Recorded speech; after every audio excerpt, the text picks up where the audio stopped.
I'm really excited to be here this morning and get to share what God's put on my heart. But I wanted to make sure to introduce myself because I know I don't know everyone in the room. And so I thought I would do that classic thing that pastors do where they show a picture of their wife and their kids and their cute little dog. And so I took out my phone and started scrolling through, and I realized that I don't have any of those things. And so instead I thought I would bring a different photo of something else that I love. And so this is a photo I brought to share with you today. It's a photo of me at Cracker Barrel. The other thing that I love the most is Jesus, my mama, and then Cracker Barrel. So this is my first time trying the fried chicken sandwich. As you can see, it was a 10 out of 10 experience for me. My love, obsession, whatever you want to call it, with Cracker Barrel really started back in high school. I grew up in a small town called Dublin, Georgia, which you might know because you've stopped to pee there on the way to Savannah on I-16. There's not a lot to do. And so me and my mom just went to Cracker Barrel every single Sunday when I was in high school. It kind of became this little weekly tradition that we had. And so I tried to take it with me to college. I went to the University of Georgia, go Dog, sick 'em. That's right.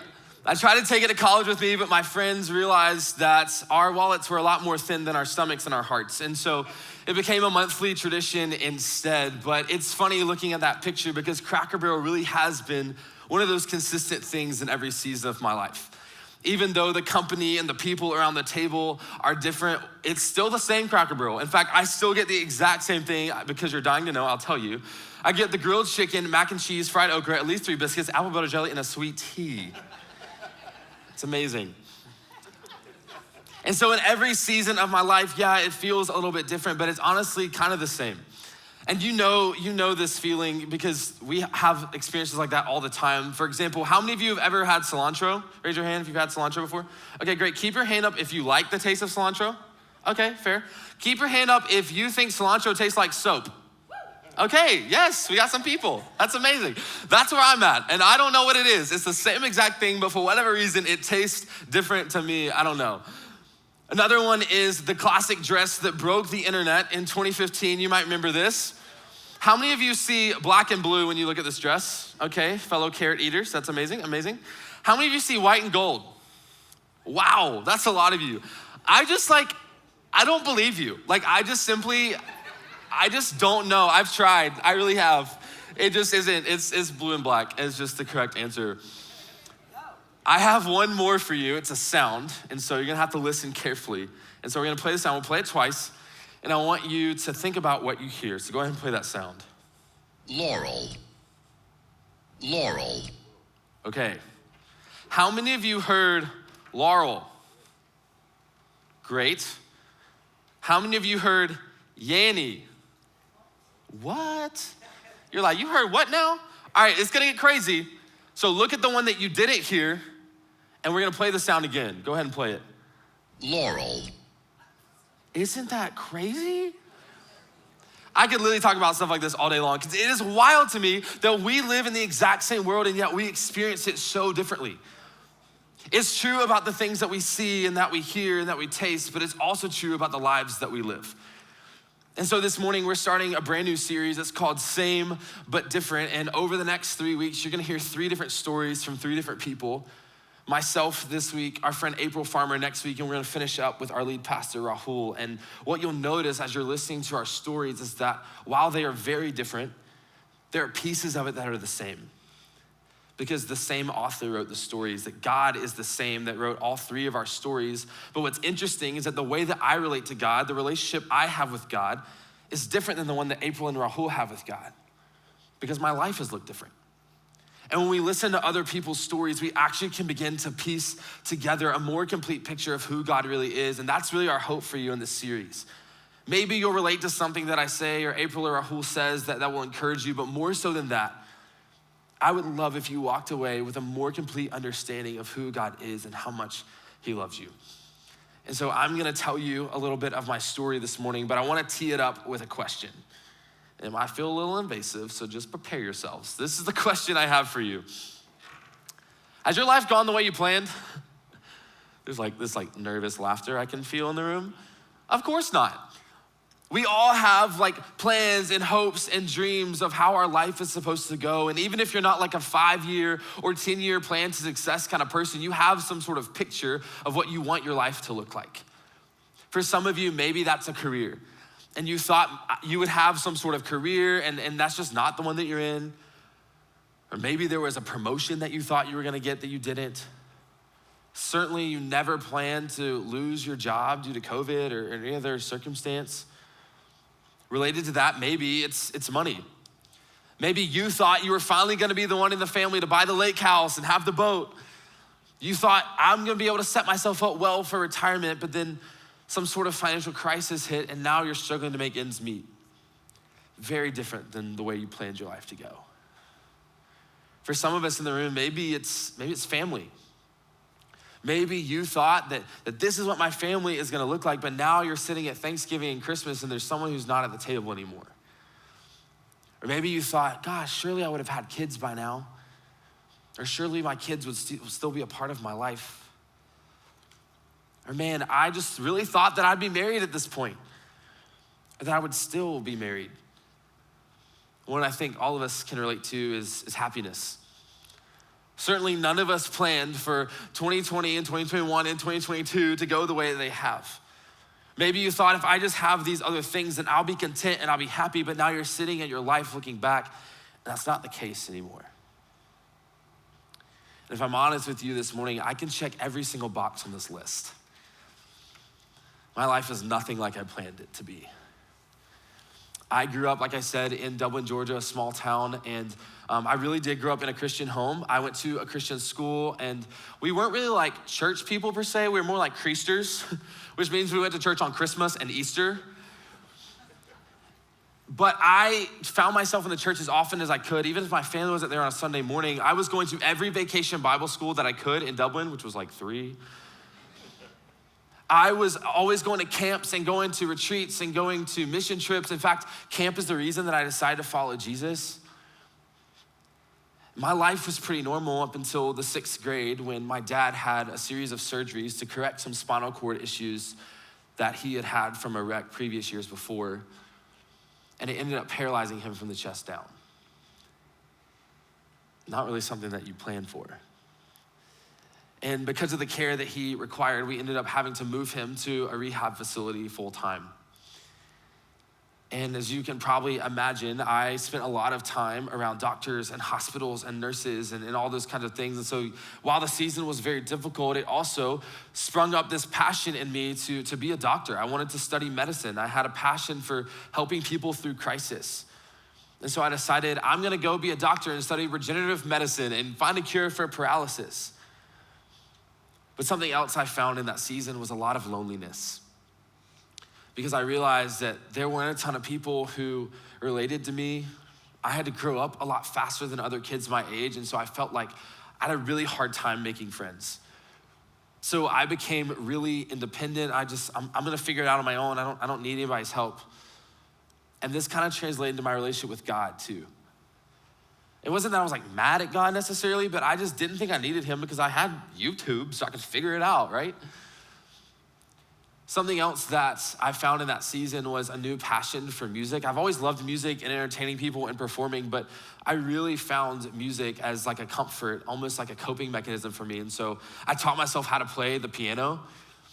And over the course of a few years, I got really good at it. And so I decided I would join our school's worship team, Christian school things. And I really didn't join it for the right reasons. If I'm honest, I was just doing it as like some sort of out of trying to get some of the feelings that I had as a middle school boy that I didn't know what to do with out of me. But I wasn't really doing it because I was worshiping God or I was leading anyone in worship. And so I got really frustrated with it and I quit. Fast forward a few years, I was a senior in high school. And our school takes a retreat. They take the entire senior class to a camp, which is ironically the same one where I chose to follow Jesus. And while we were there, one of my teachers who worked with the worship team was like, hey, you should come back and lead worship with us again. And I was like, no, like thanks for the offer, but I'm good. And then he looked at me and he said, what if I buy you a new keyboard? And I was like, you should have started with that. That's what we want. But I always play hard to get. And so I was like, you know what? Like, nah, I don't know. I'll think about it. Well, later that night, I had an encounter with God during one of the sessions, and I just had this overwhelming sense that I was wasting it. Like God had given me this passion and this gift and this ability, and I was kind of throwing it away. And so I went back up to my teacher later and I said, hey, I don't really want to come back, but I feel like I'm supposed to. You see, the reason I'd really quit in the first place was because I got really tired of standing on stage trying to lead people in worship, and they just stared at me like this. I don't know if you've ever tried to lead worship, but it's not easy when people are looking at you like they want to kill you. And so just remember that next time that you walk into this room as you're worshiping. It's okay to smile every now and then. It really helps. It does. So I got some of my friends together that were also on the worship team. We got together to practice the next week, and I remember looking at them and I was like, hey, if we're gonna do this, let's just do it. Like if we're gonna worship, let's just worship. And if no one else in the room is worshiping, that's fine. But let this be our way of worship. And that's what we did. And over that year, my senior year of high school, I don't really know how to explain it, except the room felt lighter. Like there was more joy in the room. People felt more freedom to actually worship, and they weren't scared of what people thought of them anymore, some of them. You would hear people talking about God in the hallways, which you think would be normal to Christian school, but it was kind of a new thing. And I just remember looking back at that season of my life, and it was the first time that I can remember saying yes to something that I didn't necessarily want to do, something I definitely didn't plan on doing, but I got to watch God do something that I didn't think was possible. And it clicked in my head that God wants to use me if I'll just say yes, even when I'm doubtful or when I'm scared. So I graduated high school and I went to Georgia as a biology major because I still had this passion for like wanting to be a doctor and wanting to go into medicine and all the same things. But I also knew that I needed to find community. I didn't have a ton of friends coming from Dublin to Georgia, and so I was kind of looking around different things. One of my friends from home was like, hey, you should join this Christian fraternity. And I was like, absolutely not. Like that is the last thing that I want to do. First of all, because I've never heard Christian and fraternity used in the same sentence. Second of all, because I was still dealing with this like insecurity thing, because I kind of grew up without a dad, and so I didn't know how to do the things that most guys my age knew how to do. Like I didn't know how to throw a football. I didn't know how to check the oil in my car. I didn't know how to turn on a grill, much less cook something edible on it. But I was kind of desperate for friends, so I just said yes. As I got to know some of the guys in the fraternity over the next few weeks and hear their stories, I realized there were a lot more people like me than I thought. There were a lot more guys who were walking around with this like unspoken insecurity because of the absence of a father, either emotionally or physically. And so we got together and we started this thing that we cleverly not called Man Club. Super original. And so one Saturday a month, we would all get together and someone who knows a lot about something would teach the rest of us who knew nothing about it how to do it. And so we learned a lot of new things that we didn't know how to do before. And it was one of those things that I didn't know I needed it until I had it. Like it was healing things inside of me that I didn't know were broken because I'd shoved it all down. About a year later, one of my friends was like, hey, you should run for chaplain, which basically means I was gonna be the best Christian of the Christian fraternity. And so if I'm gonna be the best at something, count me in. Like that's just like, yeah, sign me up. I wanna be the best. So for the next year, I was chaplain of the fraternity, and then I became president. And one of the projects I got to work on in those 2 years was this worship night that we called Campus United. And we would invite the campus to come. We'd have a couple hundred people come and worship with us. We would invite speakers to come in and talk about something relevant to college students. And there was one semester in particular where we could not find a speaker anywhere. We had called everyone. We had like begged to everyone. We were like willing to pay money that we didn't have because we didn't know what to do. And we were sitting in a meeting about 2 weeks before, and I just started sweating, which is not like abnormal for me. Like I just like sweat a lot naturally. But this was like a same but different kind of sweat, like a Holy Spirit kind of sweat. Because I just felt like I was supposed to do it. And so once again, I said yes to doing something that I had no intention of doing. And I'll never forget the message that God put on my heart for that night. It was this idea of jump on two. It was actually something I learned in one of my psychology classes. It was this idea that the longer we take to make a risky decision, the less likely we are to do it. And so when God calls us to do something, the longer we take to try and talk ourselves out of it, the more that we're gonna back out and not actually do it, he says. And so instead of jumping on three like we teach kids to do, 1, 2, 3, jump, if you actually take 1 second off, you're more likely to just go for it. You probably see where this is going. And I guess I was like decent enough. And so people were coming up to me after and were like, hey, you're really good at this. I didn't know that you wanted to be a preacher. Like, hey, since when did you not want to go to medical school anymore? I didn't know you wanted to go into ministry. Like, hey, like you're amazing at speaking. Like, have you ever thought about wanting to go to seminary and learn how to study the Bible? But the problem was, literally at the time, I was studying for the medical college admissions test to get into medical school. And so I would just laugh and I was like, no, that's not me. I'm going to medical school. You know, it's like what I've always wanted to do. It's been my plan all along. This could be like a fun hobby or something, you know? Fast forward a few months later, I was on a plane to Israel. I had this awesome opportunity to go to Israel with some guys from the same fraternity, but different colleges around the country. And on the way there, I was kind of talking to this guy next to me. I just met him. And we were talking about what was happening for us after college. Hey, what job are you gonna have? Like what's your plan? And I started processing all these thoughts because I couldn't shake the things that people were saying out of my head. And so I'm talking with him and I'm like, I feel this tension of like what I've always wanted to do, but then what people are saying I should do, and I just don't know what to do. And he looked at me and he asked me a question that I'll never forget. He looked at me and he said, Jake, what makes your heart come alive? Like what's the thing that makes you feel like this is what you were made to do? What's the thing that when you're doing it, you get excited to wake up in the morning, it fires you up, and there's nothing else you can see yourself doing? And as soon as he said it, I knew it wasn't medicine. I mean, the idea of having money sure made my heart come alive. It made my heart pound real fast. But what really made my heart come alive was the small groups I got to lead in my college ministry, and the leadership positions I had in my fraternity, and the volunteer opportunities I had in my church, and the life on life I got to walk with guys who were a little younger than me who just needed some help along the way. But I was really struggling with that because I had just studied for months, long months, to take this test to get into medical school, and I had taken it and I had applied and I had interviewed and I had been accepted. Like the door was open to do what I'd wanted to do my entire life. Like the thing that I was aiming for, I did it. The achiever in me was like, check, you did it, let's go. But I was wrestling with that because it just wasn't sitting quite right with me. And so I didn't really know what else to do. And so I opened up the Bible and I went to the book of Luke, because Luke was a doctor turned missionary. So clearly he's gonna know what to tell me. And so I started reading through Luke and I got to chapter 5. In Luke chapter 5 is when Jesus, he finds 3 disciples, or later to be disciples, 3 fishermen, Peter, James, and John. And they had been fishing all night long. They had caught nothing, completely empty. And they had pulled their boats up on the shore and they were cleaning off their nets. They were done for the day. And then Jesus looks at them and he's like, hey, you should try again. And if I'm Peter, I'm like, there's no way.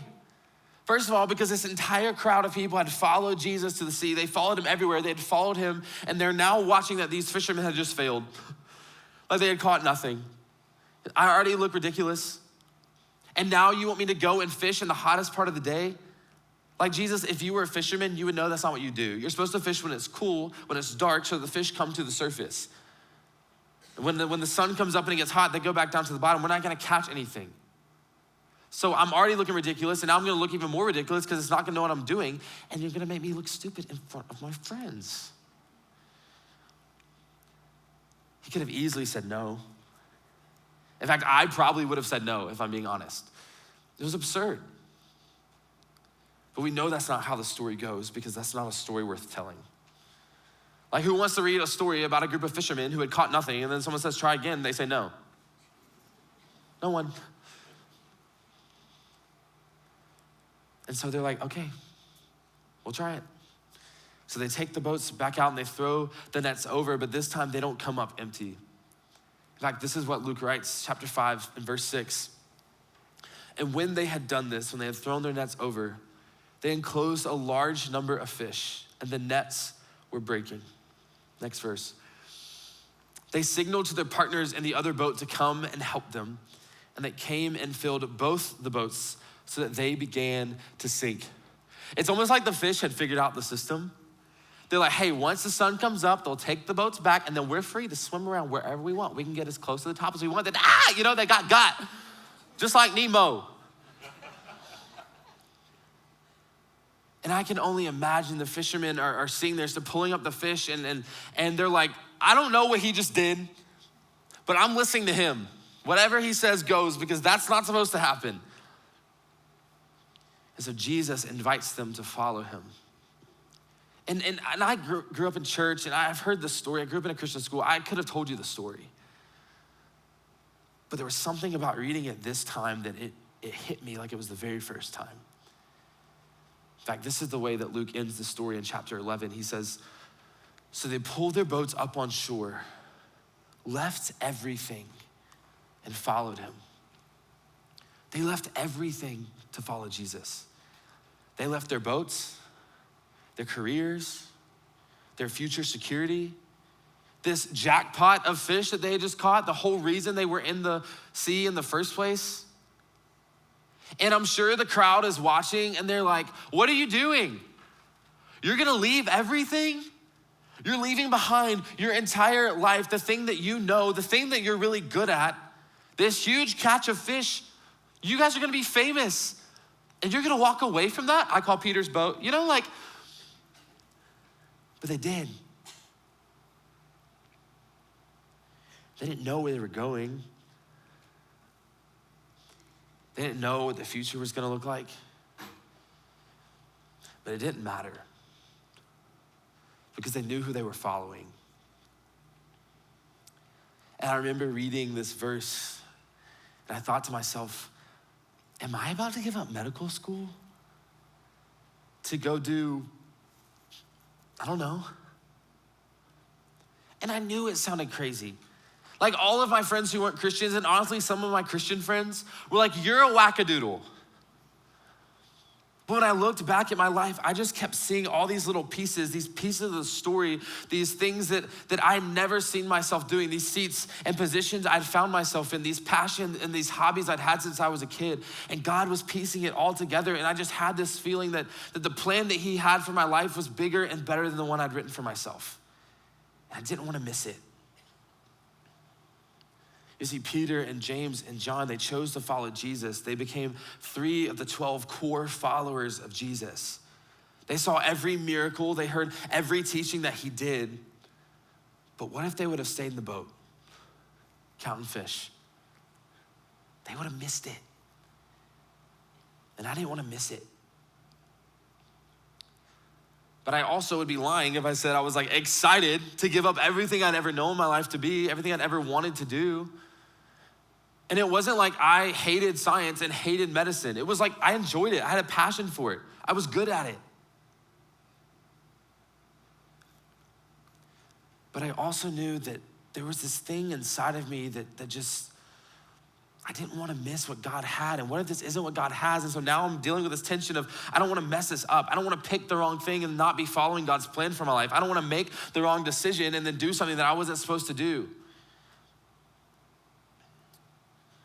Well, a few weeks later, Annie Downs, who is a Christian speaker and author, she came to our college ministry.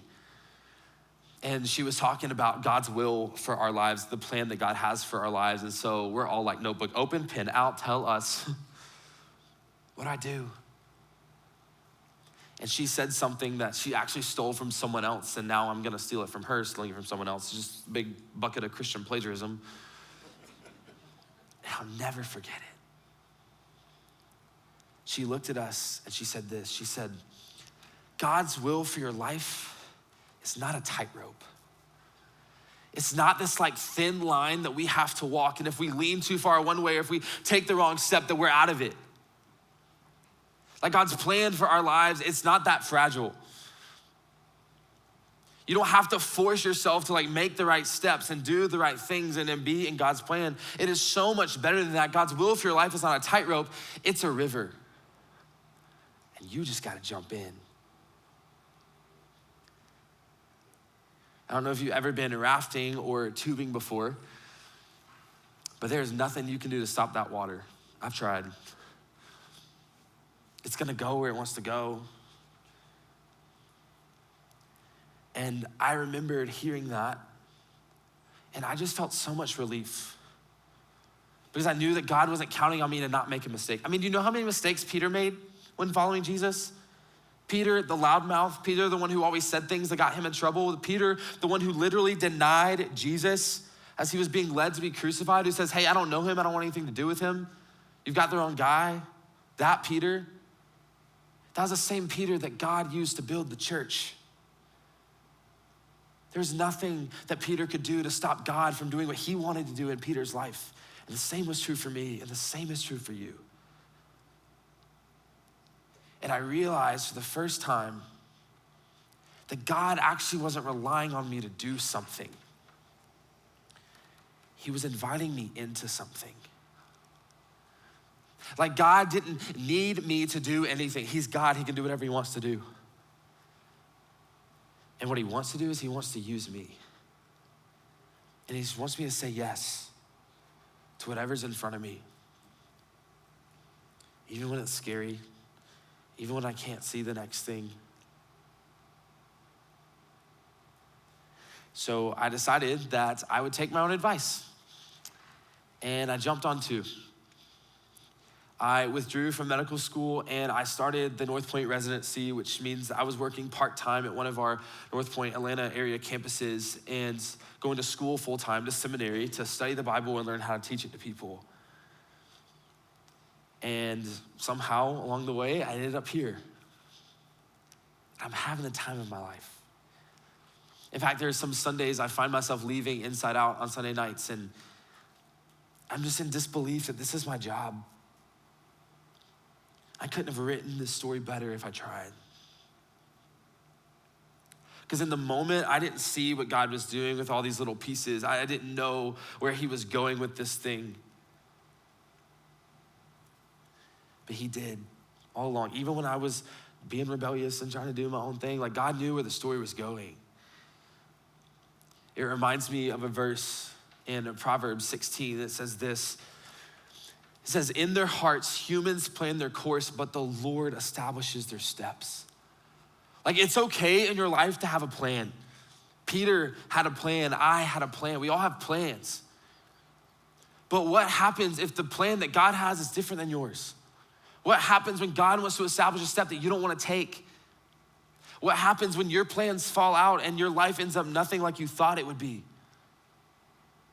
I've just realized that the tighter that I hold on to my plans, the more frustrated I'm gonna be when God's plans aren't the same. P.S., they're usually not. They're so much better. The river is better. And one of the things in my life that I found to be true about the river, the best part to me about the river is that there are other people in it with you too. You know how like when you're rafting and tubing, sometimes you get stuck on like a rock or in a rapid or like a really big branch. And you just need somebody to come behind you and pull you out. There are other people who are following Jesus too that are saying yes to him. And God's gonna send those people down the river to help you out. In fact, I had one of these moments my junior year of college. My dad had gotten really sick. And we had been praying for a really long time that God would heal him. And a bunch of people were praying with us and we spent a couple weeks at the hospital and then eventually his body just decided to stop fighting it and he passed away. And I remember on the day of his funeral, I couldn't even hold myself up. I felt stuck. I felt really alone. No one understood me. I felt like God had somehow forgotten me because he was too busy remembering everybody else. It's definitely not the plan that I had. But then there's this group of guys that showed up that drove over 3 hours to be with me and my family. They were the guys from that fraternity I didn't want to be a part of. And I don't remember anything that they said to me. I don't remember a single word, but I will never forget how close God felt that day. I keep this picture with me. This was the first time in my entire life that I had felt the tangible love of God. Well, except for maybe Grayson. He doesn't really do physical touch.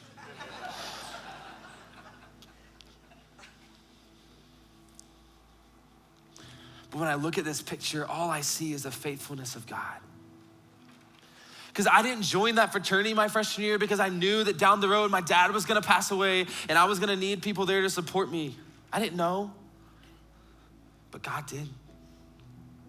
I just said yes to what was in front of me, the thing I felt like I was supposed to do.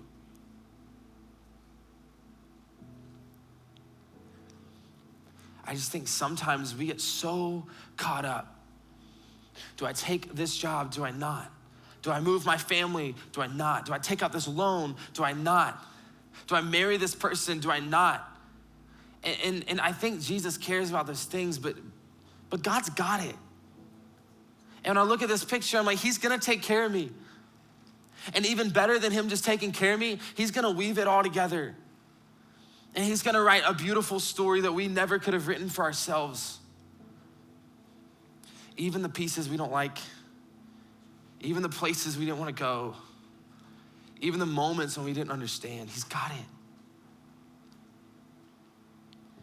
One of the coolest things I've been able to do since my dad passed away was get to love on some people who were walking through the same thing. In fact, the summer after my dad passed away, I was actually working at the summer camp that I chose to follow Jesus at. And this girl showed up and her mom had passed away a couple weeks before. And I got to help her counselor walk her through that. Fast forward a few months, I moved to Atlanta to work at Woodstock City Church as part of the residency with high school students. And the week that I get there, 2 or 3 of our high school students, their mom passed away from cancer.